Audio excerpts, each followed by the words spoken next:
So after brainstorming some ideas for our music video, we then had to do our DigiPak, which was an ancillary product alongside the website for this project.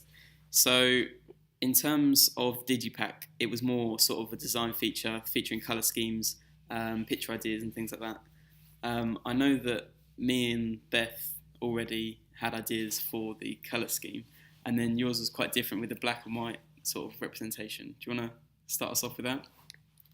Yeah, when starting the Digipack idea, I was just looking at some of the album covers that we've been looking at earlier on, like the 1975 Arctic Monkeys and Neighbourhood, and just kind of seeing what conventions they followed and which ones they subverted. And I noticed that they were all black and white, and they all had very they didn't have the bands on the cover, so I was like, obviously I'm going to try and follow that convention by having black and white, which again is that's used a lot in the indie genre because the artists and also the audience want to be seen as individuals, and they don't want to follow the normal.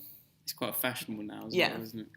So for my idea, I looked at the black and white scheme definitely, and I wanted something on the cover of my idea that represents the art, the artist as a musician, not as a celebrity or something. So it's very personal to them, because they are very personal with their music.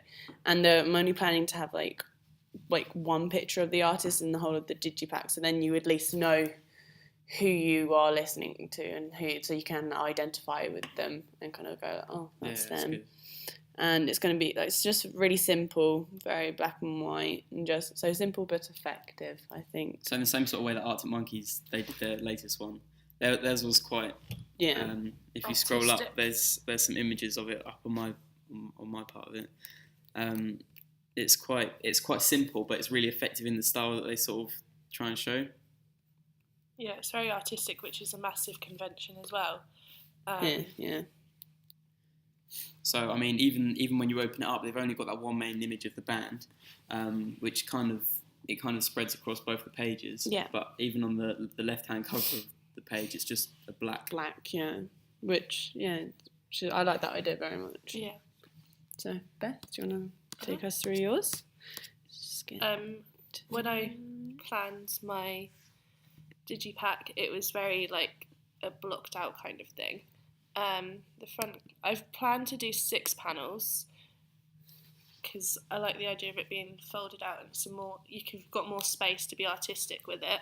The front cover, my idea is not to have a picture of the artist on the front of it, to just work with the colour scheme and the idea, which I like that. Yeah, my colour scheme idea is an autumnal oranges and browns and greens, with a paintbrush effect, or I think it's called squidgy or something, I was told, across it, and then I think that could link and go across all of the products to create some continuity. Is that like the image that you had on your production for the Digipack?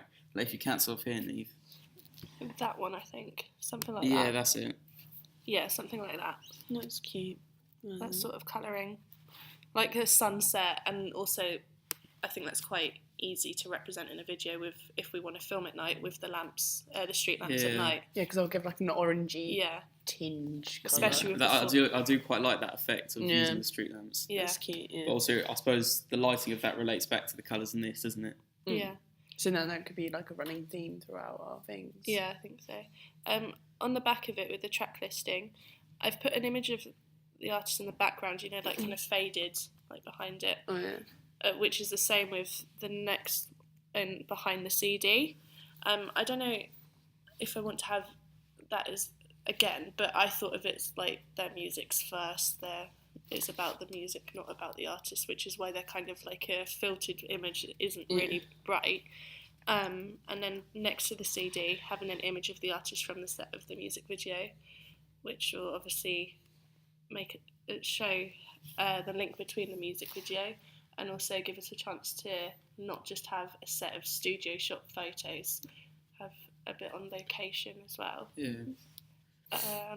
a note from the artist, which a lot of artists do, but because of the genre being only recently mainstream, their fans have been there from the beginning and supported them. So it's like saying thank you to their fans for getting them to that point, but also kind of catching up with them. I suppose it relates the audience to the band as well, which I guess is quite effective. And it'll make it like a lot more personal as well. Yeah, that's the same with the acknowledgements as well. Yeah. Yeah, I think that's about it on the DigiPak. So with mine, I did something quite similar to what you two have created ideas from. I talked about my colour scheme quite a bit, and again I used the street lamps as a sort of idea to show the street lamp with the colour scheme. I also talked about using fog, like Neve said earlier with the music video, with that being using the idea of a smoke in the party. I think the fog could be quite effective as well. Yeah. In creating like a less visible background. Yeah. So when it came to colour schemes, I talked you through right from the start where I got the ideas from, which was actually from nail varnish that I found on my Pinterest. Basically, I got this idea of layering over slightly translucent triangles and squares over each other to create a sort of opaque effect, but it also blended the colours in, which I quite liked. Then with this, I brainstormed some ideas underneath it, and then developed that into my DigiPak production, where on the cover I would use that sort of that colour scheme idea, then with the band's face kind of mirrored into the sort of image on the front cover. So when I actually came around to making the DigiPak, I wanted to do something a bit more physical. So as you can see from the cover, I used the colour schemes that I brainstormed above, and so because I'd already created that idea, I thought I'd tie it into that already. So when it came round to the production of it, I thought I'd do something a bit more different. Beth used the 6-panel idea, whereas mine was more of a booklet that you'd open up, that was stored in sort of a hard case. I took this idea from a DigiPak that I already own at home that wasn't from the indie genre, but I quite like the idea of having somewhere that it slots in to be quite secure. So when you open it up, you've got the artist close-up on the right that I hope to take from our music video shoot. So you can then relate this over brand identity between the two. And then on the left, you've got the artist image and logo design that I'll hope to use quite a lot on the DigiPak and the website, but also on the CD. So this logo design will relate back to the colour scheme that I've used already. But in terms of DigiPak, I think that's just about it.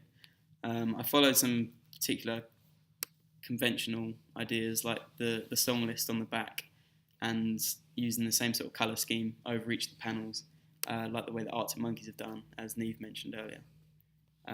But I think that's pretty much it. With your use of fog, I think I wrote about, as we spoke about earlier, with the alcohol. When I was doing my research with that, I spoke about how smoke and fog and mist could represent his unclear minds, and then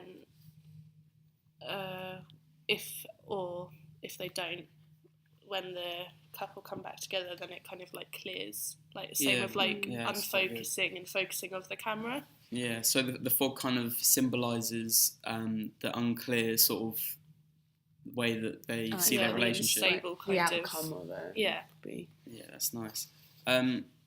So I mean, colour scheme wise and the image of the band, we're kind of on par with each other. Yeah. We're quite certain that we don't want to use an artist image on the front cover, and we want to use the colour scheme. If you don't want to portray them as a celebrity, like you said, it's more about the music. Yeah. But this is quite conventional in the indie genre, I guess, as well. But I mean, besides that, DigiPaks, we're pretty similar with ideas. So, yeah, I think we're pretty set there. Especially with the use of the street lamps as well. Yeah. When that comes around to the music video idea as well, we just need to make sure we get a lot of pictures of the artist around these street lamps, so we can then represent that. using this as well. Yeah, I think that's it.